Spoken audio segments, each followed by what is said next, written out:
Bienvenido a tu espacio, cursos didácticos, solución paso a paso. Estamos en la materia de español, cuarto grado, bloque 4, práctica social del lenguaje 11. Escribir un relato a partir de narraciones mexicanas.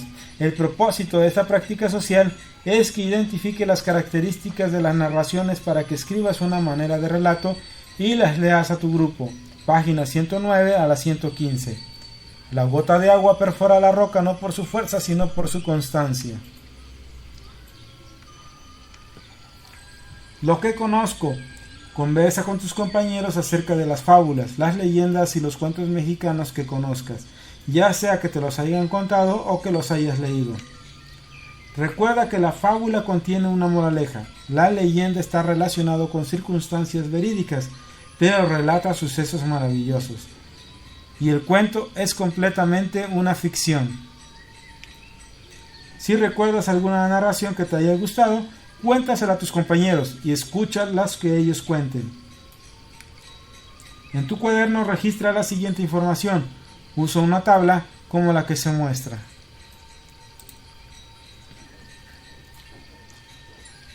Muy bien, en este ejercicio vamos a desarrollar un cuento, una fábula y una leyenda con las siguientes características. Tipo de personajes. Cuento. Una niña llamada María. Lugar en el que se desarrolla la historia, en un castillo. Planteamiento. Era una vez una niña muy pobre que tenía la ilusión de conocer el mar. Nudo. La niña en su tiempo libre se la pasaba dibujando el mar y a todos los animales que viven en él. Sus padres, enterados del deseo de su pequeña María, hacen todo lo posible para que en las próximas vacaciones pudiera ella conocer el mar. Cuando llega el momento de salir de vacaciones, los padres de María le dan la noticia de que conocerá el mar el próximo fin de semana. Llegado el día, María con mucha ilusión emprende su viaje al mar. Desenlace. Cuando llegan al mar, María llora de felicidad y agradece a sus padres por haberla llevado. Fábula. Personajes. La tortuga y el pájaro. Lugar en el que se desarrolla la historia, en un bosque. Planteamiento. Un día en el bosque una tortuga le dice a un pájaro. Desarrollo.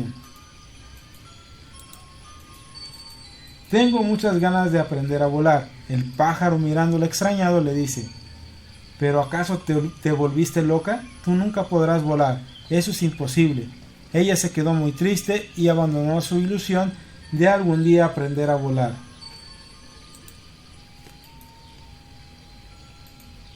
Desenlace. Moraleja. Nunca permitas que la opinión de las personas que te rodean te limite para hacer las cosas que tú desees hacer en la vida. Leyenda. Un anciano llamado Don José. Se desarrolla en una granja. Planteamiento. Era un anciano que vivía solo. Siempre por las mañanas muy temprano se levantaba y se preparaba para trabajar en su granja. El anciano les daba de comer a todos los animalitos, a las vacas, pollos, patos, perros y caballos. Desarrollo. Pero un día él se sintió enfermo y no podía levantarse para ir a darles de comer a sus animales. Llegando el mediodía, los animalitos se juntaron en la puerta de la recámara de Don José, golpeando a su puerta. Era como si los animalitos lo alentaran para que se pudiera levantar, y así fue. Él se sintió feliz al escuchar a sus animalitos y pudo levantarse para darles de comer. Desenlace. Finalmente se recuperó y todas las mañanas Don José salía muy contento de su casa para darles de comer a sus animalitos. Muy bien, y con esto concluimos esta parte del ejercicio. Escribir un cuento, una fábula y una leyenda, con sus características de personajes, lugar en el que se desarrolla la historia, su planteamiento, su desarrollo y su desenlace.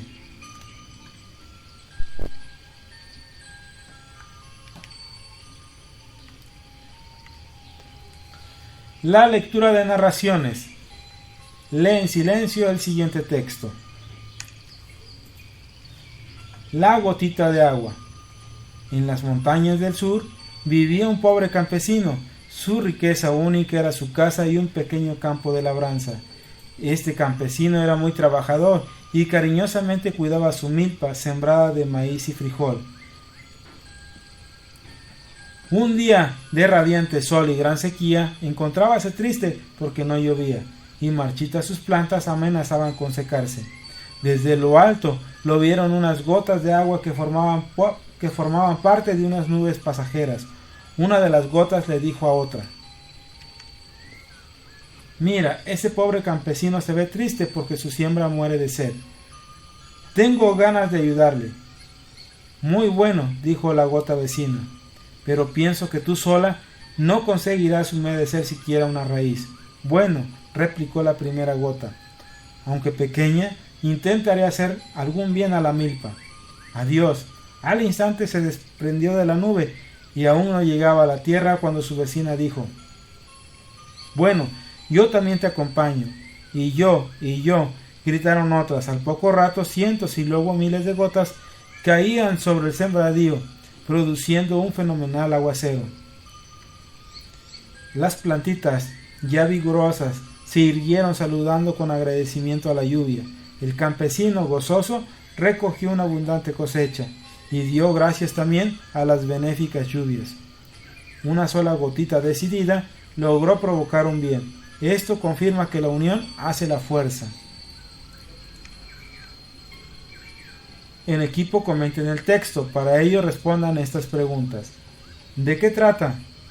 De un campesino que se encontraba triste porque no llovía y sus milpas se estaban secando. Unas gotas se dan cuenta de la situación. ¿Quiénes son los personajes? El campesino y las gotas de lluvia. ¿En dónde sucede la historia? En un campo de labranza ubicado en las montañas del sur.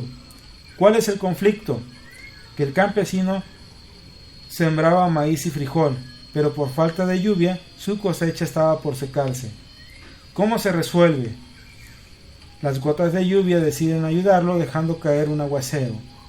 La historia se narra en presente, pasado o futuro. En pasado. ¿En qué tiempo verbal hablan los personajes? En presente. Ahora establezcan turnos para que algunos lean en voz alta la siguiente leyenda.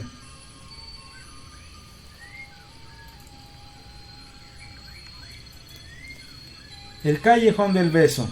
Se cuenta que doña Carmen era hija única de un hombre intransigente y violento, pero como suele suceder, siempre triunfa el amor, por infortunado que éste sea.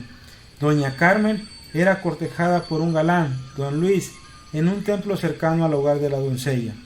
Al ser descubierta, sobrevinieron el encierro, la amenaza de enviarla a un convento, y lo peor de todo, casarla en España con un viejo y rico noble, con lo que además acrecentaría el padre su mermada hacienda. La bella y sumisa criatura y su dama de compañía, doña Brígida, lloraron e imploraron juntas. Así, antes de someterse al sacrificio, resolvieron que doña Brígida llevaría una carta a don Luis, con la infausta noticia. 1000 conjeturas hizo el joven enamorado, pero de ellas hubo una que le pareció más acertada. Una ventana de la casa de doña Carmen daba hacia un angosto callejón, tan estrecho que era posible, asomando a la ventana, tocar con la mano la pared de enfrente. Si lograba entrar a la casa frontera, podría hablar con su amada y entre los dos encontrar una solución al problema. Preguntó quién era el dueño de aquella casa y la adquirió a precio de oro. Hay que imaginar cuál fue la sorpresa de doña Carmen cuando asomada a su balcón se encontró a tan corta distancia con el hombre de sus sueños. Unos cuantos instantes habían transcurrido de aquel inenarrable coloquio amoroso. Cuando más abstraídos se hallaban los dos amantes, del fondo de la pieza escucharon frases violentas. Era el padre de doña Carmen increpando a Brígida, quien se jugaba la misma vida por impedir que su amo entrara a la alcoba de su señora. El padre arrojó a la protectora de doña Carmen y con gran enojo retiró del balcón a su hija y se la llevó. No se supo nunca dónde, pero no se le volvió a ver. Don Luis enmudeció de dolor al sentir la mano de doña Carmen que se desvanecía entre las suyas. Ante lo inevitable, don Luis dejó un tierno beso sobre aquella mano tersa y pálida. Por esto, a este lugar, sin duda, uno de los más típicos de nuestra ciudad Guanajuato, se le llama el Callejón del Beso. En equipo, realicen las siguientes actividades. Describan a cada uno de los personajes. Doña Carmen, hija única de un hombre intransigente y violento. Don Luis era un galán, un joven enamorado y decidido. El padre de doña Carmen, intransigente, violento y enojón. Doña Brígida, dama de compañía, cariñosa, comprensible y leal. Expliquen cómo es el lugar donde están. Una casa al lado de un callejón. Identifiquen y señalen en el texto las partes que corresponden a la estructura de la narración.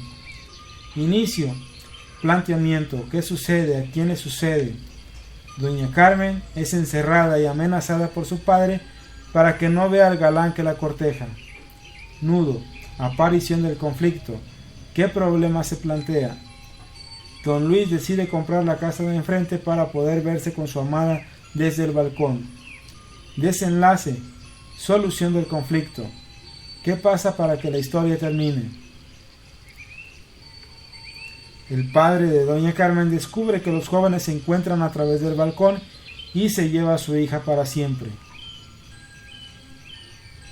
En su cuaderno elaboren una tabla donde escriban las causas y efectos de las acciones de la narración. Guíense por este ejemplo. Causas. Doña Carmen tiene un padre intransigente. Efecto. Doña Carmen le oculta sus sentimientos. Doña Carmen y don Luis se aman. El padre la amenaza con encerrarla. Doña Carmen envía una carta a su amado con doña Brígida. Don Luis hizo lo posible por estar junto a su amada. Don Luis compra la casa de enfrente para poder ver a doña Carmen. El padre de doña Carmen se lleva a su hija para que don Luis no la vea nunca más.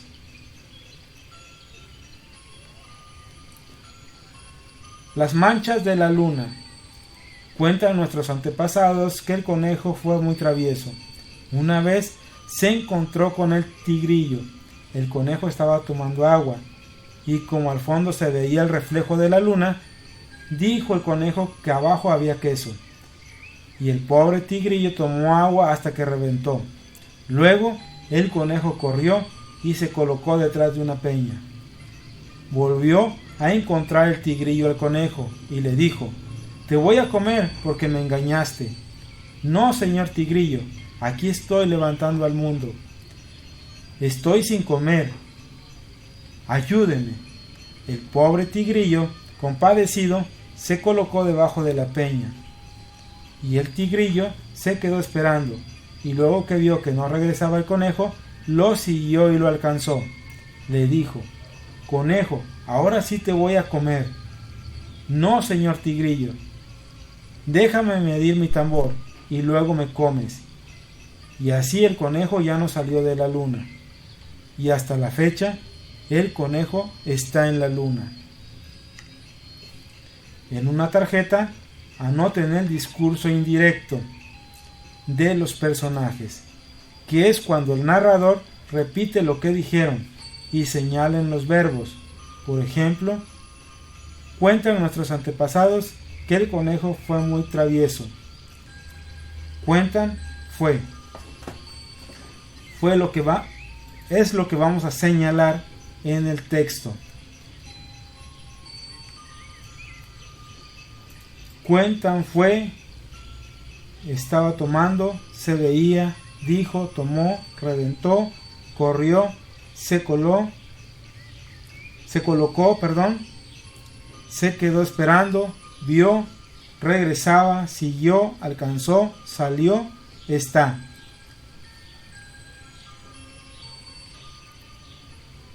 Con esta parte señalamos los verbos del discurso indirecto. En otra tarjeta, copien el discurso directo, que es cuando los personajes dialogan. Por ejemplo, conejo, ahora sí te voy a comer. Tarjeta con el discurso directo. Señalamos los verbos voy, comer, engañaste, estoy levantando, estoy, ayúdame, voy, comer, déjame medir, comes. Del discurso directo. Muy bien, pasamos al siguiente ejercicio. Completen los siguientes enunciados. El narrador emplea el tiempo verbal en pasado. Una característica de este tiempo verbal es el acento ortográfico en la última sílaba, en primera y tercera persona. Cuando los personajes se refieren a ellos o cuando estos mismos hablan, usan el tiempo presente. ¿Con qué signo ortográfico se señala lo que afirma un personaje? Signo de admiración, con comillas o con guión largo. ¿Qué efecto producen los signos de interrogación y de admiración al leer en voz alta el texto? Le dan sentido al texto, se expresan los sentimientos, las emociones. Los signos de interrogación producen un efecto de duda y los de admiración de emoción, sorpresa o enojo. Muy bien, y con esto concluimos la primera parte del ejercicio. Espero que cada una de las respuestas sea de gran utilidad para ti para resolver tu actividad. Y recuerda que este es solo un material de apoyo en el cual tú puedes modificar las respuestas o apoyarte en ellas. Suscríbete al canal y activa la campanita de notificaciones para estar al día con los nuevos videos. Si el video te fue útil, compártelo con un compañero para que pueda realizar su actividad, o con otro papá para que siga apoyando a su hijo en sus actividades escolares. Eduquemos y aprendamos con la tecnología del hoy, pero con los valores del ayer.